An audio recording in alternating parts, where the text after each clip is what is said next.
എൻ്റെ കയ്യിലിരിക്കുന്നതാണ് OnePlus Open എന്ന് പറഞ്ഞിട്ടുള്ള ഫോൺ. ഇതിനെ പറ്റിയിട്ട് മറ്റ് പലരും പറയാത്ത കുറേ കാര്യങ്ങൾ ഈ ഒരു വീഡിയോയിൽ പറയുന്നുണ്ട്. ശരിക്കും ഫോൾഡബിൾ ഫോൺ നമ്മൾ 2024 ഉപയോഗിക്കേണ്ട ആവശ്യമുണ്ടോ ഇല്ല എന്നുള്ളത് ഈ വീഡിയോയിൽ ഞാൻ ആൻസർ ചെയ്യും. നമുക്ക് നോക്കാം. ഫസ്റ്റ് ഓഫ് ഓൾ, ഞാൻ ആദ്യമായിട്ടാണ് ഇത്രയും ഫുള്ളി ഫ്ലെക്സ്ഡ് ആയിട്ടുള്ള ഒരു ഫോൾഡബിൾ ഡിവൈസ് യൂസ് ചെയ്യുന്നത്. അതുകൊണ്ട് തന്നെ ഈ ഒരു ഫോണിനെ കുറിച്ച് ഒരു വീഡിയോ പോലും ഈ നമ്മുടെ ചാനലിൽ ഇട്ടിട്ടില്ല. കാരണം നമുക്ക് OnePlus എന്ന് പറഞ്ഞ ബ്രാൻഡിൻ്റെ ഒരു ഫോൺ വരുന്നു, അതൊരു ഫ്ലാഗ്ഷിപ്പ് ഫോണാണ്. അതിനെ പറ്റിയിട്ട് നമ്മൾ വീഡിയോ ഇടുന്ന സമയത്ത് പണ്ടത്തെ പോലെ ആവരുത്, വരയും കുരയൊന്നും വരാതെ ഏറ്റവും ബെസ്റ്റ് ആയിട്ടുള്ള റിവ്യൂ തന്നെ വേണമെന്നുള്ളത് കൊണ്ടാണ് ഇത്രയും ടൈം എടുത്തത്. 2 മാസമായിട്ട് യൂസ് ചെയ്ത് വരുന്നുണ്ട്. ശരിക്കും പറഞ്ഞാൽ ഇതിൻ്റെ ഫസ്റ്റ് ഇംപ്രഷൻ, അതായത് ഈ ഒരു ഫോൺ അൺബോക്സ് ചെയ്ത സമയത്തുണ്ടായിരുന്ന എൻ്റെ ഇംപ്രഷനും ഇന്നത്തെ ഇംപ്രഷനും തമ്മിൽ ഒരുമാതിരി ആനയും ഉറുമ്പിൻ്റെയും വ്യത്യാസമുണ്ട്. എന്തൊക്കെയാണെന്ന് ഞാൻ പറഞ്ഞുതരാം. ആദ്യം ഡിസൈൻ വൈസ് നോക്കപ്പോൾ OnePlus Open എന്ന് പറയുന്നത് ഒരു മാസ്റ്റർ പീസ് ഡിവൈസ് തന്നെയാണ്. പോളിവെനിയം അലോയ് എന്നും ടൈറ്റാനിയം അലോയ് എന്നും പറഞ്ഞിട്ടുള്ള ഒരു മെറ്റീരിയൽ യൂസ് ചെയ്തിട്ടാണ് നമ്മുടെ ഫോൺ ബിൽഡ് ചെയ്തിട്ടുള്ളത്. ഫോൺ നമ്മൾ നോക്കുന്ന സമയത്ത് ബാക്കിലായിട്ട് ഒരു ഗ്ലാസ് ബാക്കാണ് കൊണ്ടുവന്നിട്ടുള്ളത്. സൈഡിലായിട്ട് നമ്മുടെ ഈ ഒരു അലുമിനിയം ഫ്രെയിം വന്നിട്ടുണ്ട്. വെയിറ്റ് ഏകദേശം 239 ഗ്രാം ഉണ്ട്. അത്യാവശ്യം നല്ല വെയിറ്റ് ഉള്ള ഒരു ഡിവൈസ് തന്നെയാണ്. ബിക്കോസ് നമ്മുടെ കോമ്പറ്റീറ്റേഴ്സ് ആയിട്ടുള്ള സാംസങ്ങിൻ്റെ എല്ലാം ഫോൾഡും എല്ലാം യൂസ് ചെയ്ത എക്സ്പീരിയൻസിൽ പറയുകയാണെന്നുണ്ടെങ്കിൽ ഫോൾഡിനെക്കാളും എന്തുകൊണ്ട് നമ്മൾ ഇൻ ഹാൻഡ് ഫീൽ, അതായത് നമ്മൾ യൂസ് ചെയ്യുന്ന സമയത്ത് ഇച്ചിരി വെയിറ്റ് കൂടുതലായിട്ട് നമ്മുടെ ഈ ഫോണിന് തോന്നുന്നുണ്ട്.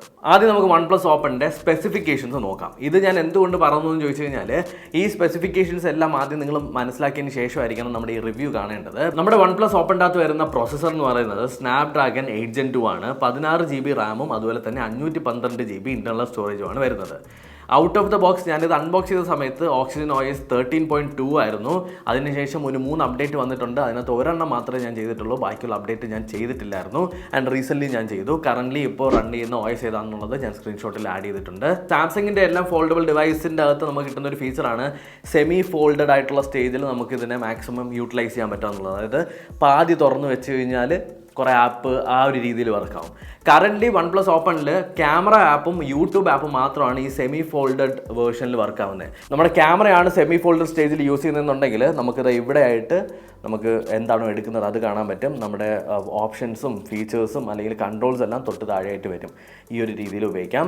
യൂട്യൂബ് ആവുന്ന സമയത്ത് ഈ ഒരു മേളിലത്തെ ഈ ഭാഗത്തായിരിക്കും ഈ വീഡിയോ പ്ലേ ആവുന്നത്. തൊട്ട് താഴെയായിട്ട് കമൻറ്റ് സെക്ഷനും അതുപോലെ തന്നെ ലൈക്ക് ചെയ്യാനുള്ള ഭാഗവും സബ്സ്ക്രൈബ് ബട്ടണും എല്ലാം ഉണ്ടാവും. ഏറ്റവും മെയിനായിട്ട് ഒരു ഫോൾഡബിൾ ഫോണിൽ വരുന്നത് ഡിസ്പ്ലേ തന്നെയാണ്. അതായത് അടച്ചു വെച്ച് കഴിയുന്ന സമയത്തുള്ള ഡിസ്പ്ലേനെ പറ്റി പറയുമ്പോൾ 6.31 ഇഞ്ചിൻ്റെ ഒരു 2K റെസൊല്യൂഷനിലുള്ള സൂപ്പർ ഫ്ലൂയിഡ് AMOLED ഡിസ്പ്ലേ ആണ് വരുന്നത്.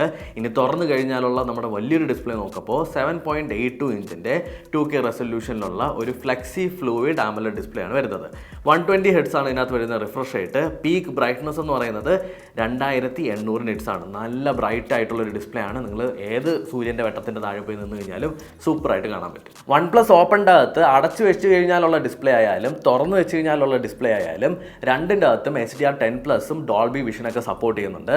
അപ്പോൾ രണ്ട് ഡിസ്പ്ലേയിലും ഏറ്റവും ബെസ്റ്റ് ക്വാളിറ്റിയാണ് അവർ ഓഫർ ചെയ്യുന്നത് എന്നുള്ളതാണ് ഇതിലൂടെ പറയുന്നത്. ക്യാമറയെ പറ്റി സംസാരിക്കാം. ക്യാമറയിൽ ഇതിനകത്ത് ഇഷ്ടംപോലെ ക്യാമറ.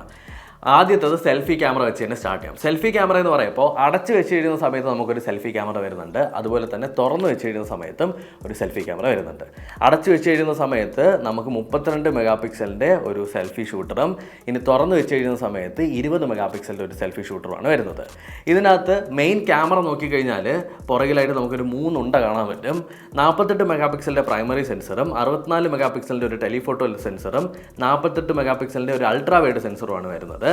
വീഡിയോ ഷൂട്ട് ചെയ്യാൻ പറ്റുന്നത് നമുക്ക് 4K 30 FPS-ലും 60 FPS-ലും ഷൂട്ട് ചെയ്യാൻ പറ്റും. 1080p ആണെന്നുണ്ടെങ്കിൽ 30 FPS-ലും 60 FPS-ലും ഷൂട്ട് ചെയ്യാം.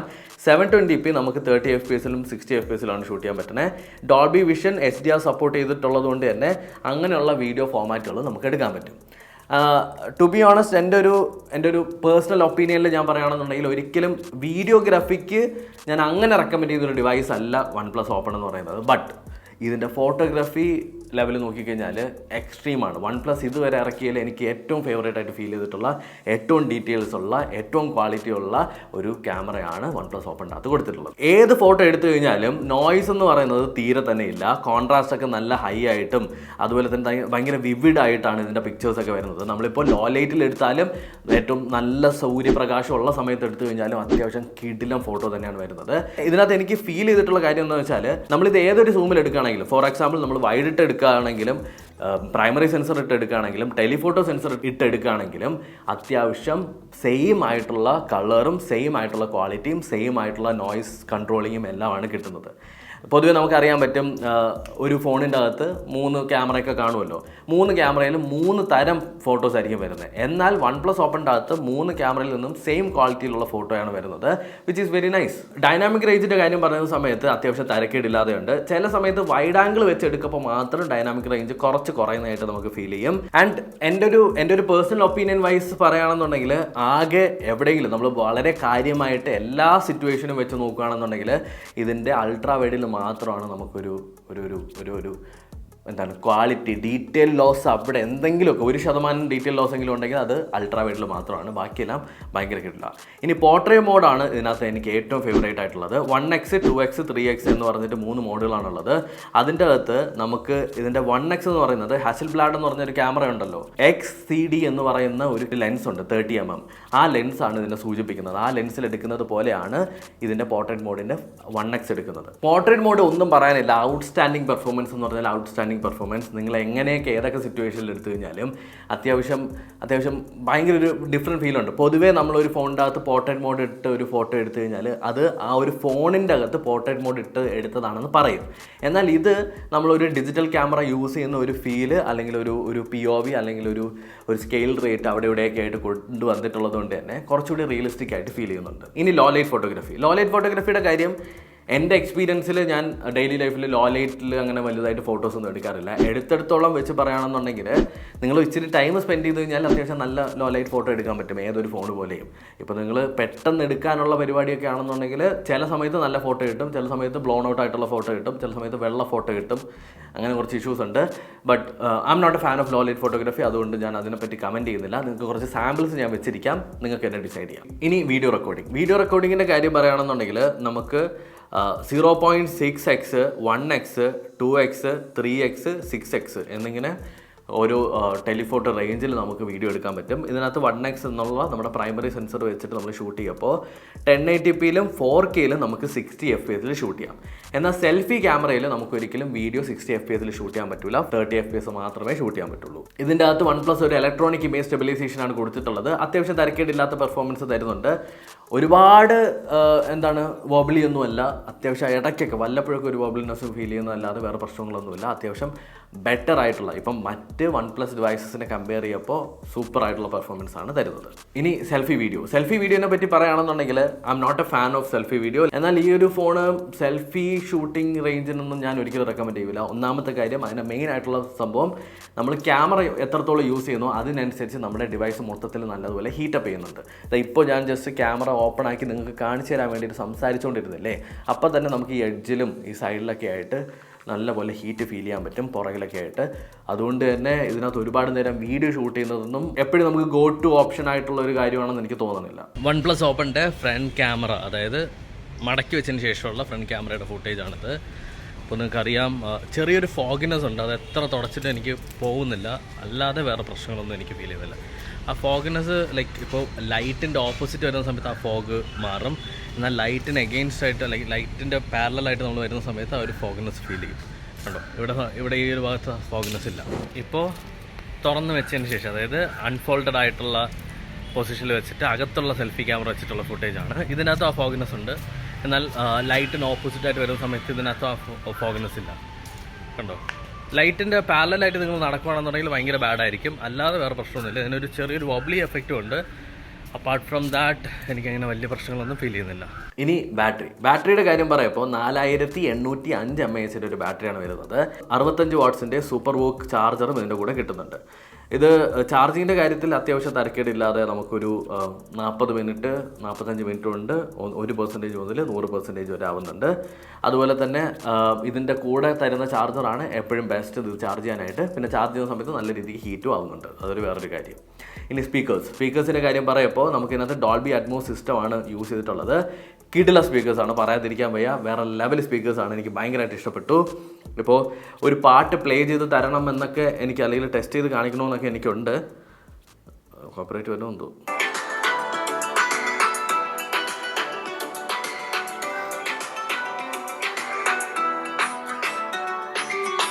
ഈ ഒരു ആംഗിളിൽ, അതായത് ഈ ഒരു ആംഗിളിൽ നമ്മൾ വീഡിയോസൊക്കെ കാണുമ്പോൾ രണ്ട് സൈഡിൽ നിന്നായിട്ട് മേളിലും താഴെയായിട്ട് സ്പീക്കേഴ്സ് വെച്ചിട്ടുള്ളത് കൊണ്ട് തന്നെ നല്ല ഓഡിയോ ക്വാളിറ്റിയാണ്. ഓഡിയോയുടെ കാര്യത്തിൽ ഒരു കോംപ്രമൈസും OnePlus വരുത്തിയിട്ടില്ല. Best one. ഇനി പെർഫോമൻസിൻ്റെ കാര്യം പറയുന്ന സമയത്ത് ഞാൻ ഒരുപാട് ഗെയിമുകൾ ട്രൈ ചെയ്തിട്ടുണ്ട്. ഒരു ഗെയിമിനും ഒരു തരത്തിലുള്ള ഇഷ്യൂസും ഇല്ല. എനിക്ക് തോന്നുന്നു എല്ലാ ഗെയിമും 60 FPS ക്യാപ്പ് ചെയ്ത് വെച്ചിരിക്കുകയാണോ എന്നുള്ളത് എനിക്ക് ചെറിയൊരു ഡൗട്ടുണ്ട്. ആൻഡ് പിന്നീട് എനിക്ക് മനസ്സിലായി അങ്ങനെ 60 FPS ക്യാപ്പ് ചെയ്ത് വെച്ചിട്ടുണ്ട്. ഹൈ ഫ്രെയിം റേറ്റ് ഗെയിമിംഗ് ഇതിനകത്ത് സപ്പോർട്ട് ചെയ്യുന്നില്ല അൺഫോർച്ചുനേറ്റ്ലി. മേ ബി അടുത്ത അപ്ഡേറ്റിലൊക്കെ ചിലപ്പോൾ മാറുമായിരിക്കും. ആൻഡ് നിങ്ങൾക്ക് ഇതിനെക്കുറിച്ചിട്ട് വലിയ ഐഡിയ ഉണ്ടെങ്കിൽ ഒന്ന് ജസ്റ്റ് ഒന്ന് കമൻറ്റ് ചെയ്യുക. ഗെയിം കളിക്കുന്ന സമയത്ത് എല്ലാ ഗെയിമും ഇങ്ങനെ തുറന്നു വെച്ച് കളിക്കാനായിട്ടുള്ള രീതിയിൽ ഒപ്റ്റിമൈസ്ഡ് അല്ല. എന്നാൽ ഒപ്റ്റിമൈസ്ഡ് ആയിട്ടുള്ള ഗെയിമുകൾ പൊതുവേ ഉണ്ട്. PUBG, ആസ്ഫാൾട്ട് ഇതേപോലുള്ള ഗെയിമുകളെല്ലാം ഫോൾഡബിൾ ഡിവൈസിന് ഒപ്റ്റിമൈസ് ആയതുകൊണ്ട് തന്നെ നിങ്ങൾക്ക് തുറന്നു വെച്ചിട്ട് ഇങ്ങനെ വലിയൊരു സ്ക്രീനിൽ കളിക്കാൻ പറ്റും. So it's fine. എന്നാൽ ചില ഗെയിമുകൾ ചില സമയത്ത് ബഗ്ഗുകൾ നല്ല രീതിക്ക് കാണുന്നുണ്ട്. അത് ഫോൾഡബിളിന് വേണ്ടിയിട്ട് ഒപ്റ്റിമൈസ് ചെയ്യാത്തതുകൊണ്ടാണ്. ഇനി ഫൈനലായിട്ട് പറയാനുള്ള മെയിൻ ആയിട്ടുള്ള പരിപാടി പ്രോസും കോൺസും, അതായത് പോരായ്മകൾ, നല്ല കാര്യം. ഇതിനകത്ത് കുറച്ച് പോരായ്മകൾ തന്നെ ആദ്യം പറയാം. ഒന്നാമത്തെ കാര്യം, ഈ ഫോൺ ഞാൻ അൺബോക്സ് ചെയ്ത സമയത്ത് ഈ ഫോണിൻ്റെ നടുക്കായിട്ട് നമുക്ക് എങ്ങനെ സ്ലൈഡ് ചെയ്ത് കഴിഞ്ഞാലും ഇവിടെ ഒരു ഹിഞ്ചസ് ഉള്ളതായിട്ട് ഫീൽ ചെയ്യാൻ പറ്റൂലായിരുന്നു. ഞാൻ അന്ന് ഭയങ്കരമായിട്ട് ഘോര എല്ലാവരുടെ അടുത്തും പറഞ്ഞുകൊണ്ടിരുന്നു, പൊളി, സാംസങ്ങിനെക്കാളും കിടിലം, ഇവിടെ ഒന്നും അറിയാൻ പറ്റുന്നില്ല എന്നൊക്കെ. എന്നാൽ നമ്മൾ ഒരു മാസമൊക്കെ തുറന്നു അടച്ചൊക്കെ യൂസ് ചെയ്ത് കഴിയുമ്പോൾ ഇവിടെ 2-3 ഹിഞ്ചസ് ഒരുമിച്ച് ഉള്ളതായിട്ട് നമുക്ക് അറിയാൻ പറ്റും, ഫീൽ ചെയ്യാൻ പറ്റും. അത് ഇപ്പോൾ സാംസങ്ങിലാണെന്നുണ്ടെങ്കിൽ ഒരൊറ്റ ഹിഞ്ചാണെന്നുണ്ടെങ്കിൽ ഇതിനകത്ത് ചെറിയ 2-3 ഹിഞ്ചസ് ആണ്. ആൻഡ് നമുക്ക് ഇങ്ങനെ സ്ലൈഡ് ചെയ്യുമ്പോൾ നല്ല രീതിക്ക് ഫീൽ ചെയ്യാൻ പറ്റും. പിന്നെ ഈ ഒരു ഫോണിൻ്റെ പ്രശ്നമാണോ അത് എനിക്ക് മാത്രം തോന്നുന്നതാണോ എന്ന് എനിക്കറിയില്ല, ഒരു ചരിവുണ്ട്. ഫോർ എക്സാമ്പിൾ, നമ്മളിങ്ങനെ തുറക്കുന്ന സമയത്ത് പക്കയായിട്ട് തുറന്നിരിക്കണം അല്ലേ, എന്നാൽ ഇത് കുറച്ചിങ്ങനെ അടഞ്ഞിരിക്കുന്നതായിട്ടൊരു ഫീലുണ്ട്. ഇത് ആക്ച്വലി ആദ്യത്തെ ഒരു മാസം യൂസ് ചെയ്തപ്പോൾ അങ്ങനെ ഒരു ഫീൽ എനിക്ക് വന്നിട്ടില്ലായിരുന്നു. കേസ് എന്ന് മുതൽ ഞാൻ യൂസ് ചെയ്യാൻ തുടങ്ങിയോ, കേസ് യൂസ് ചെയ്തതിന് ശേഷം അങ്ങനെ ഒരു പ്രശ്നം ഫീൽ ചെയ്യുന്നു.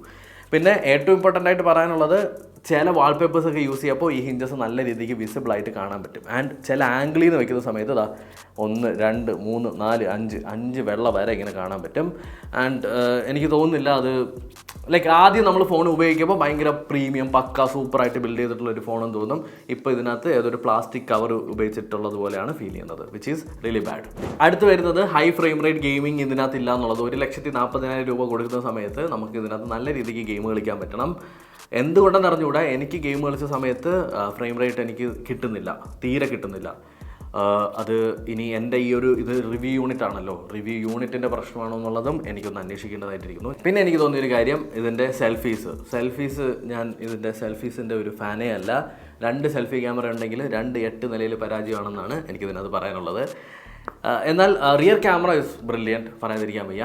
അതുകൊണ്ട് തന്നെ നമ്മുടെ നല്ല കാര്യങ്ങളിലേക്ക് പോകാം. നല്ല കാര്യങ്ങൾ നോക്കുമ്പോൾ ബിൽഡ് സൂപ്പറായിട്ടുണ്ട്. അതുപോലെ തന്നെ IPX4 സ്പ്ലാഷ് പ്രൂഫാണ്. സ്പ്ലാഷ് പ്രൂഫ് എന്ന് പറയുന്ന സമയത്ത് നിങ്ങളിപ്പോൾ പല്ല് തേച്ചുകൊണ്ടിരിക്കുന്നു, എന്നിട്ട് മുഖം കഴിയുമ്പോൾ വെള്ളം അതിലേക്ക് തെറിച്ച് വീണാൽ അത് സ്പ്ലാഷാണ് എന്നും പറഞ്ഞ് ഇതിനെ പോയി മുക്കിക്കഴിഞ്ഞാൽ അത് സ്പ്ലാഷ് അല്ല, അത് വേറെ പലതുമാണ്. 1,40,000 രൂപ എങ്ങനെ നിങ്ങൾക്ക് കളയാമെന്നുള്ളതിന് ഉത്തമ ഉദാഹരണം. ഒന്നിൽ നെക്ഷനിൽ പോയി ഒരു PC എടുക്കുക, അല്ലെങ്കിൽ ഇതിനടുത്ത് വെള്ളത്തിൽ ഇടുക. പിന്നീടുള്ളത് ഡിസ്പ്ലേ. അത് ഫ്രണ്ട് ഡിസ്പ്ലേ ആണെങ്കിലും റിയർ ഡിസ്പ്ലേ, അതായത് തുറക്കുന്ന സമയത്തുള്ള ഡിസ്പ്ലേ ആണെങ്കിലും ബ്രില്യൻറ്റ്.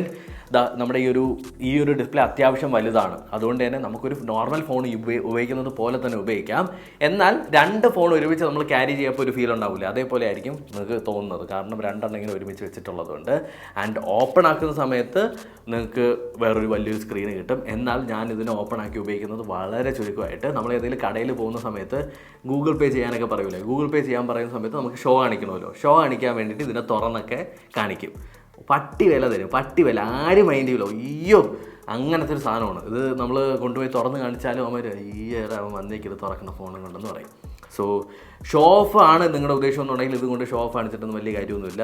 അടുത്ത് എനിക്ക് ഭയങ്കരമായിട്ട് ഇഷ്ടപ്പെട്ടത് സ്പീക്കേഴ്സ് സൂപ്പറാണ്. നിങ്ങൾ ഏതൊരു സിറ്റുവേഷൻ, അത് നിങ്ങൾ ഇങ്ങനെ പിടിച്ചു കഴിഞ്ഞാലും അതുപോലെ തന്നെ ഇങ്ങനെ പിടിച്ചു കഴിഞ്ഞാലും എങ്ങനെ പിടിച്ചു കഴിഞ്ഞാലും നല്ല സ്പീക്കർ ക്വാളിറ്റി നമുക്ക് കിട്ടുന്നുണ്ട്.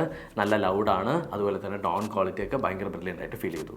പിന്നെ നമ്മുടെ റിയർ ക്യാമറ വേറെ ലെവലാണ്, പറയാതിരിക്കാൻ വയ്യ. ക്വാളിറ്റി വൈസ്, ഡീറ്റെയിൽ വൈസ് എടുത്ത് പറയണമെന്നുണ്ടെങ്കിൽ റിയർ ക്യാമറ വെച്ചെടുക്കുന്ന ഫോട്ടോസ് എല്ലാം ബ്രില്യൻ ക്വാളിറ്റിയാണ് നമുക്ക് തരുന്നത്. എനിക്ക് തോന്നുന്നു ഇതേപോലെ ഒരു ക്വാളിറ്റി ഞാൻ ഇതേപോലെ അമേസ്ഡ് ആയിട്ടത് ഉള്ളത് OnePlusൻ്റെ 60യോ 5T ഒക്കെയാണ്. അതിനുശേഷം പിന്നെ അവന്മാർ ഇറക്കിയിട്ടുള്ള ഒരു ഫോണിനകത്തും നല്ല ക്യാമറ ഇല്ലായിരുന്നു, എന്നാൽ ഇതിനകത്ത് കൊണ്ടുവന്നിട്ടുണ്ട്. ഫൈനലായിട്ട് എടുത്ത് പറയാനുള്ളത് ഇഷ്ടം പോലെ ഫീച്ചേഴ്സ് എന്ന് വെച്ചാൽ ഇഷ്ടം പോലെ മൾട്ടി ടാസ്കിങ് ഫീച്ചേഴ്സ് ഇതിനകത്തുണ്ട്. നമുക്ക് ഇപ്പോൾ ഇപ്പം നമ്മൾ ഏതെങ്കിലും ഒരു ആപ്പ് എടുത്തു, ഇപ്പോൾ ഒരു ആപ്പ് എടുത്തതിന് ശേഷം അതിനെ 2 വിരൽ വെച്ച് ഇങ്ങനെ സ്വൈപ്പ് ചെയ്ത് കഴിഞ്ഞാൽ നമുക്ക് അടുത്ത് വേറൊരു ആപ്പും കൂടി ഓപ്പൺ ആക്കാം. എന്നിട്ട് കണ്ടോ, സ്പ്ലിറ്റ് സ്ക്രീനിൽ യൂസ് ചെയ്യാൻ പറ്റും. ഇങ്ങനെയുള്ള കുറേ കിടിലം സുണ്ണാപ്പി പരിപാടികളുണ്ട് ഇതിനകത്ത്. നിങ്ങൾക്ക് ഒരുപാട് ഇങ്ങനത്തെ ഫീച്ചേഴ്സൊക്കെ ഒരുപാട് ഹാൻഡി ആയിട്ട് ഉപയോഗിക്കാൻ താല്പര്യമുള്ളവർക്ക് must try and you can go for it. Thank you so much for watching. ഈ ഒരു വീഡിയോ നിങ്ങൾക്ക് ഇഷ്ടപ്പെട്ടു എന്ന് കരുതുന്നു. അടുത്തൊരു വീഡിയോയിൽ വീണ്ടും കണ്ടുവന്നായിരിക്കും. ബൈ. എന്തെങ്കിലും കുറ്റങ്ങളോ കുറവുകളോ ഉണ്ടെങ്കിൽ ക്ഷമിച്ചേക്കുക. ഫീഡ്ബാക്കുകൾ കമൻറ്റ് സെക്ഷനിൽ കമൻറ്റ് ചെയ്യുക.